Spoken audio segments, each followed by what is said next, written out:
భరిస్తాం. చాలా దశాబ్దం పైగా భరించాం. దీనికి చరమాంకం పలుకుతాం మేము.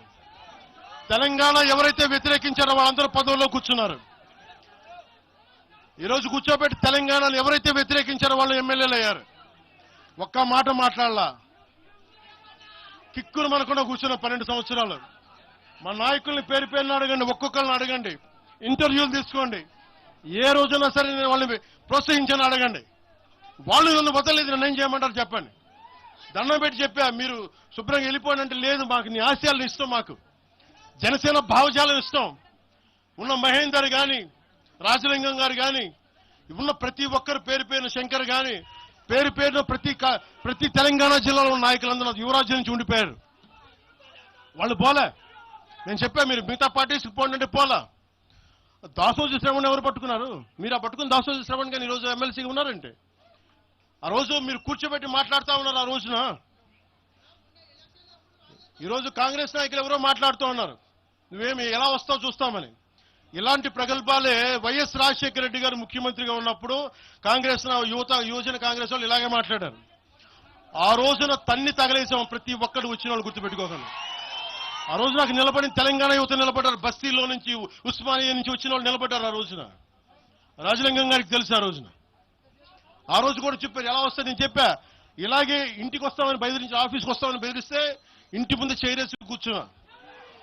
నాకు అలాంటి భయాలు లేవు. దేశం బాగుండాలి. అంతర్గతంగా ఇప్పుడు వేర్పాటువాదం మంచిది. ఎక్కడ దాకా? దేశ సమగ్రత భంగం కలిగినంత వరకు. ఎవరు ఉండకూడదు, రాకూడదు, మీ గొంతులు తొక్కేస్తామంటే ఇది ఏమనుకున్నారు? భారతదేశం అనుకున్నారు, లేదా పాలస్తీనా అనుకుంటున్నారు? మీరు అందరూ ఇది భారతదేశం, పాకిస్తాన్. మీ ఇష్టానికి రాకూడదు, మీ ఇష్టానికి ఏమనుకుంటారా మీరంతా? నా దేశం, నేను ఎక్కడైనా అడుగు పెడతా. నాకు రాజ్యాంగ పరంగా కల్పించిన హక్కు ఇది. ఇప్పుడు కాంగ్రెస్ నాయకులకు ఒకటే చెప్తున్నా, రాహుల్ గాంధీ గారు కానీ, ప్రియాంక గాంధీ గారి దక్షిణ భారత్లోకి వచ్చి వైనాడులో పోటీ చేయొచ్చు. ఇందిరాగాంధీ గారేమో మెదక్లో పోటీ చేయొచ్చు. పివి నరసింహారావు గారిని ఎక్కడి నుంచి గెలిపించారు? తెలంగాణలో ఆయన ఓడగొడతారనే కదా ఆయన ఆ రోజున కొంచెం నంద్యాల పార్లమెంట్ నుంచి గెలిపించింది. ఆంధ్ర ప్రజలు కాదా గెలిపించింది? అప్పుడు ఆ రోజు తెలంగాణ నాయకుడిని చూసారా, మన నాయకుడిని చూసారా? ఆ రోజున ఏం బెదిరిస్తారా మీరందరూ కూర్చోబెట్టి?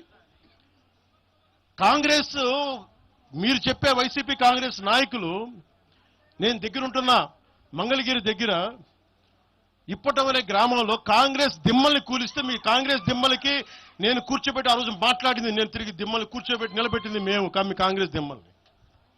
మీరు కూర్చోబెట్టి మమ్మల్ని గురించి మాట్లాడతారా? అసలు కాంగ్రెస్ పార్టీ అనే దానికి ఒక పద్ధతి ఉందా? మీరు ప్రాంతీయవాదమా? కాంగ్రెస్ పార్టీ రాహుల్ గాంధీ కానీ, ఇంక్లూడింగ్ శ్రీమతి ప్రియాంక గాంధీ కానీ, I hope you would respond. I expect Mr. Rahul Gandhi and Ms. Priyanka Gandhi to respond on this. Your leaders, your so-called national party, you're behaving like, your Congress leaders are few Congress leaders, behaving like separatists. And Meeru, again you want to come into Andhra Pradesh and your Congress has to be there. You wanted to be there. What a contradiction. What a hypocrisy. Em hypocrisy meeku? ఎక్కడికి పోతాం? ఈ లెక్కలు భారతదేశంలో ఎవడైనా ప్రతి రాష్ట్రానికి వెళ్ళిన పాస్పోర్ట్లు తీసుకొని పోవాలా? ఎక్కడికి పోతున్నారు అందరూ కూర్చోబెట్టి? ఏం మాట్లాడతారంతా? మేధావులందరూ కూర్చోబెట్టి పాసం యాదగిరి గారు ఉన్నారు. ఆయనంటే నాకు చాలా ఇష్టం, నాకు ఆయనంటే గౌరవం. ఆయనంటే ఇదే ఇంట్లో ఆయన కూర్చోబెట్టి ఒక 2-3 గంటలు మాట్లాడాను ఆయనతోటి, పాసం యాదగిరి గారితో. ఆయన వల్లే, ఆయన మాటల్లోనే వచ్చింది మాకు దామోదరం సంజీవయ్య గారి గురించి. దామోదరం సంజీవయ్య గారి గురించి మొదట దళిత ముఖ్యమంత్రి ఉమ్మడి ఆంధ్రప్రదేశ్, ఆయన గురించి మాట్లాడింది పాసం యాదగిరి గారి మాటల్లో మేము వస్తే దాని గురించి మాట్లాడాం. అలాంటి నేను గౌరవం చూపించే వ్యక్తి కూడా నన్ను తిడతా ఉంటే చాలా బాధ అనిపిస్తుంది. ఎటుపోతాం మేము? దేశం విడిచి పారిపోలేం కదా. నా నేల విడిచి ఈ నది, గోదావరి నది, కృష్ణా నది నేల విడిచి పారిపోద్దా? పవన్ కళ్యాణ్ నీ నేల విడిచి పారిపోతాడా? ఎక్కడికి పారిపోతాం మేము? ఎక్కడికి పారిపోం. ప్రజల మధ్య వైషమ్యాలు పెట్టకండి. తప్పు చేసిన నాయకులను చీల్చి చెండాడిన సంతోషం. నేను కూడా మీతో గొంతు కలుపుతా. అంతేగాని కూర్చోబెట్టి కష్టపడి ఉద్యోగం కోసం ఉపాధి కోసం వచ్చిన వాళ్ళకి దయచేసి భయపెట్టకండి. మేము ట్యాక్సులు కడతాం, దేశాన్ని ప్రేమిస్తాం, సమాజానికి అవసరమైతే మేము నిలబడతాం, ఎక్కడికి పారిపోలా. అలాంటిది కూర్చోబెట్టి బెదిరిస్తా ఉంటే ఎంతకాలం బెదురుతాం? మీరు భయపెట్టే కొద్దీ గుండె గట్టి పడద్దు తప్ప భయపడదు, గుర్తుపెట్టుకోండి.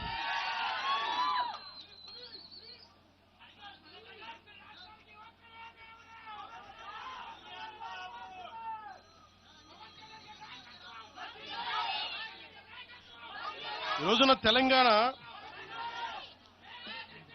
ఇవన్నీ డైవర్సివ్ టాక్టిక్స్. ఆంధ్రప్రదేశ్ నుంచి 4.5 నుంచి 6 లక్షల మంది గ్రాడ్యుయేట్స్ వస్తా ఉన్నారు. తెలంగాణ నుంచి 5 నుంచి 7 లక్షల మంది గ్రాడ్యుయేట్స్ వస్తా ఉన్నారు. రెండు రాష్ట్రాలను కలుపుకొని 10 నుంచి 13 లక్షల గ్రాడ్యుయేట్ అవుతా ఉంటారు, ఉత్తీర్ణులు అవుతా ఉన్నారు. ఎస్టిమేటెడ్ అన్ఎంప్లాయ్మెంట్ రేటు ఆంధ్రప్రదేశ్లో 4.2%, తెలంగాణలో 5.0%. వీటి మీద మాట్లాడతామా? ఉపాధి అవకాశాల కోసం మాట్లాడతామా? పవన్ కళ్యాణ్ చెప్తారా? మీరు ఏది వస్తుంది మీకు? ప్రతిదానికి కూర్చోబెట్టి ఇంకెంతకాలం ప్రాంతీయ విభేదాలు ఇస్తారు మీరు? ఎంతకాలం? ఇక్కడితో మీరు ఆపాలి దయచేసి. ప్రజలు కూడా గమనించాలని మనస్ఫూర్తిగా కోరుకుంటా ఉన్నాం, మనస్ఫూర్తిగా. 6 గ్యారంటీలు 6 సీట్లు మీరు మాట్లాడండి. తెలంగాణ యుద్ధం మీరు మాట్లాడండి, మీరు నిలబడండి, మీరు మాట్లాడండి.